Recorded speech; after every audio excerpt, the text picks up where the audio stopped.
त्यांनी आपल्या इथं आले तेव्हा काय म्हणले, दादाजी 7 ते 8 वेळेस तिला भरवलं, बरं 2 वेळेस तिची खोळ धुतली. डॉक्टर म्हणला आता हे खाटकाला चिकवावं लागते, तिला काय म्हणते? गाभण राहणार नाही. राहणार नाही. ते कारण व्हिडिओ 8 वेळेस try बघून केले. रिक्स वर आले आपल्या इथे. ती 1 ते 1.5 महिन्यात तिला वाप आले. पहिल्या डोस मध्ये तिला आपलं जसं मिल्क चार्जर चालू केलं, पहिली बकेट संपण्याच्या आधी ती गाभण राहिली. तर एकंदरीत तुमचा तो खर्च किती झाला असेल? 500-700 रुपये एका टायमाला होते. फळ धुयाची म्हणल्यावर 1000 रुपये सगळं. बरोबर.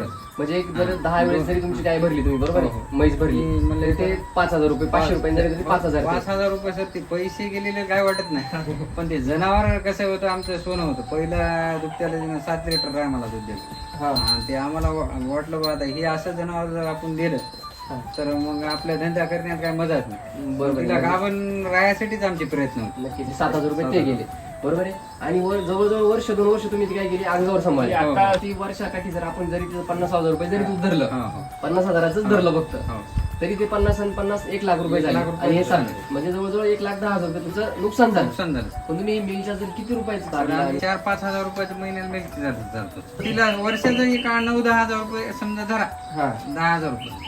पण ते 10,000 रुपये खर्चून ते जनावर रिपीट यायले ना, म्हणजे आपल्या इथे यायला ही मेन गोष्ट आहे. बरोबर. आणि तिथं आम्ही बघून ती गाभण निघाल्यामुळं सगळ्या म्हशी आणि म्हणजे खाटकापासून 2 म्हशी आणल्या. म्हणजे ते खाटकालाच देणार होती शेतकरी, त्याला म्हणलं बा खाटकाला देण्यापेक्षा मला द्या. ते गाभण राहत नव्हते. गाभण राहत नव्हते. मग तिला आम्ही भरली. आता ही खाल्ली गाभण निघाली आणि हिला समजा दोन्ही टाइम दूध त्याच्यात 2-2 लिटर दूध, म्हणजे त्या दिवशी तुम्ही आणली त्यावेळेस त्या दिवशी. आणि तिची एकदम तब्येत अशी डाऊन, चारा खात नव्हती, काही नाही. बरं. आमच्या इथे आल्यावर 8 दिवसाला त्याला व्हिडिओ दाखवला.